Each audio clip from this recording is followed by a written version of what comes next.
Their release could help set the table for a fruitful summit between Trump and Kim as the U.S. president seeks to discourage North Korea from its pursuit of nuclear weapons. The move comes in tandem with Trump's decision to break the U.S. out of an international agreement aimed at dissuading Iran's nuclear ambitions. At the time of the agreement between President Barack Obama, the government in Iran and other world powers, Obama was criticized for entering into a deal while Americans were still held in Iran. Some of those, like Washington Post reporter Jason Rezaian, have since been released. Trump's overtures to Kim undoubtedly helped secure the release of the 3 prisoners who are headed home. His rejection of the deal with Iran could hurt efforts on behalf of the 5 Americans still held there.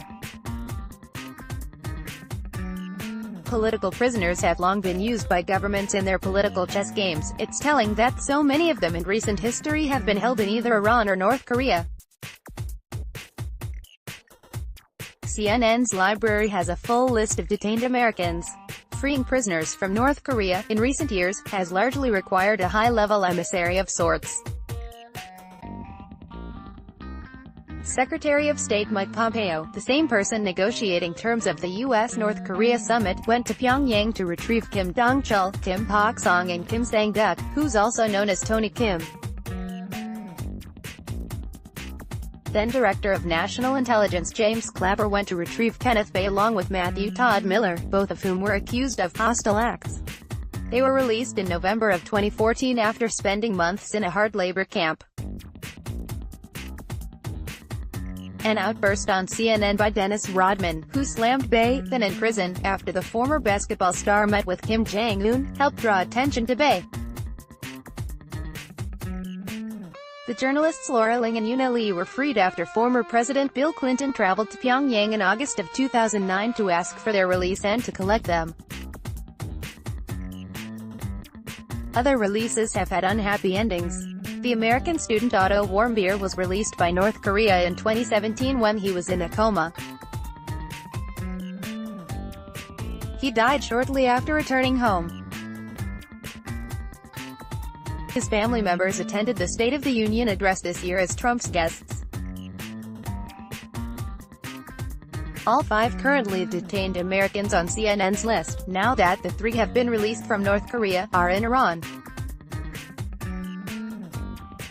They were all detained after the Iran nuclear agreement was put in place in 2015, and they include an ailing father and son, Bakr and Siamak Namazi, who have been detained since February of 2016 and October 2015, respectively, and were sentenced to 10 years in prison. Bakr Namazi was temporarily released this year for 4 days due to ailing health. Reza Shahini was arrested in July of 2016 while visiting family in Iran. Karen Vafadari ran an art gallery in Tehran and was arrested along with his wife in December of 2016 and sentenced to 27 years in prison. Zayui Wang is a Princeton graduate student who was sentenced in July of 2017 to 10 years in prison. Iran has also released a number of prisoners, but that has not required high-profile emissaries. In 2016, for instance, Iran released 4 prisoners, including Saeed Abedini, Amir Mirzai Hekmati and Post reporter Rezaian, as part of a deal to free 7 Iranians imprisoned in the U.S. Sarah Showard, Shane Bauer and Joshua Fatal, 3 UC Berkeley graduates, had been hiking on the Iraq-Iran border when they were detained in July of 2009. Showard was released in 2010, but the 2 men were kept in Iran until September of 2011. Their 5-year sentences were commuted after payments of $500,000 for each of them. The most notorious hostage situation in U.S. history is likely the Iran hostage crisis, which started in 1979 when 66 Americans were detained after the revolution that overthrew the Iranian government. The number eventually dropped to 52, but they were held by Iran for 444 days, through a failed and disastrous rescue attempt, until their negotiated release on January 20, 1981, the exact moment Ronald Reagan became president, and in exchange for the unfreezing of Iranian assets.